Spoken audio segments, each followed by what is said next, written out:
ரொம்ப முக்கியமான ஒரு மேனேஜர் ஸ்கில் பற்றி நான் உங்களுக்கு சொல்லித்தரேன். ஒரு மேனேஜர் ஆகணும், ஒரு லீடர் ஆகணும், ஒரு சூப்பர்வைசர் ஆகணும் அப்படிங்கிறவங்க 3 திங்ஸை மேனேஜ் பண்ணணும். ஒரு திங்ஸு தன்னை மேனேஜ் பண்ண கற்றுக்கணும். செகண்டு டீமை மேனேஜ் பண்ண கற்றுக்கணும். மூணாவது ஆர்கனைசேஷனோட கோஆர்டினேட் பண்ணி ஒர்க் பண்ணுறதுக்கு தன்னையும் தன்னோட டீமையும் செயல்படுத்தக்கூடிய ஸ்கில்லை அவர் வளர்த்துக்கணும். ஸோ ரொம்ப முக்கியமான டாபிக் இது. மோஸ்ட் ஆஃப் த பீப்புள் இந்த 3 கேட்டகரியில் மிஸ் பண்ணி தன்னோட ஜாப் கேரியரை ஸ்பாயில் பண்ணிடுவாங்க. இனிஷியலில் நிறைய பேர் இது எடுத்து பண்ணுவாங்க, ஆனால் லாங் கோல் சஸ்டெயின் ஆக மாட்டாங்க, ஃபெயிலியர் ஆயிடுவாங்க.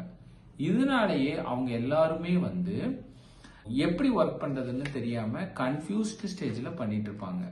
ஒர்க்கு லைஃப் பேலன்ஸ் அப்படின்னா வேலை செய்யும் இடத்தில் எப்படி நம்மளை மேனேஜ் பண்றது, 3 ஸ்டேஜில் நம்மளை மேனேஜ் பண்ணணும் அப்படிங்கிறது தான் மேட்ரு. ஸோ அது என்ன டேட்டாஸ்ன்னு பார்த்தீங்கன்னா, லீடிங் செல்ஃப் த்ரூ லேர்னிங். நம்மளைய லேர்னிங் மோட்ல வச்சுக்கிட்டு நம்ம கத்துக்கிட்டு நம்ம மூவ் ஆகுதுங்கிறது ஒரு ஸ்டேஜ். ரெண்டாவது லீடிங் அதர்ஸ், டெவலப்பிங் ரிலேஷன்ஷிப். நம்ம கூட ஒர்க் பண்றவங்க கிட்ட என்ன மாதிரியான ரிலேஷன்ஷிப்பை வச்சுக்கிட்டு அவங்களோட சேர்ந்து நம்மளையும் டெவலப் பண்ணிக்கிறோம், அவங்களையும் டெவலப் பண்றோங்கிறதா ரெண்டாவது பாயிண்ட். மூணாவது பாயிண்ட் லீடிங் டிபார்ட்மெண்ட்ஸ் அண்ட் ஆர்கனைசேஷனோட கோல்.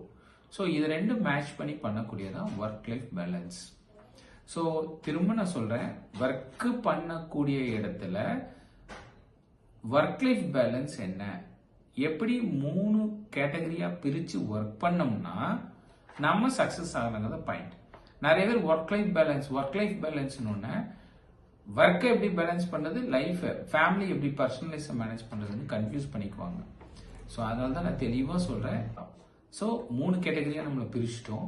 ஸோ ஃபர்ஸ்ட் கேட்டகரியில் என்ன மாதிரி ஸ்கில்ஸ் எல்லாம் செல்ஃபா நம்ம இம்ப்ரூவ் பண்றதுக்கு ப்ராக்டிஸ் பண்ணணும் அப்படிங்கிறத இன்னைக்கு நான் சொல்றேன். First point reflection. நம்ம என்ன லேர்ன் பண்ணிக்கிட்டோம், என்ன கத்துக்கிட்டோம், அது எப்படி ரிஃப்ளெக்ஷன் பண்றங்கிறது matter. What is a reflection? தான் இந்த டேல என்ன கத்துக்கிட்டோம் அதை நம்ம ஒரு ரீகால் பண்ணி பார்க்குறோம். இன்னைக்கு இதெல்லாம் கத்துக்கிட்டோம், இதெல்லாம் நம்ம பேசிட்டோம்,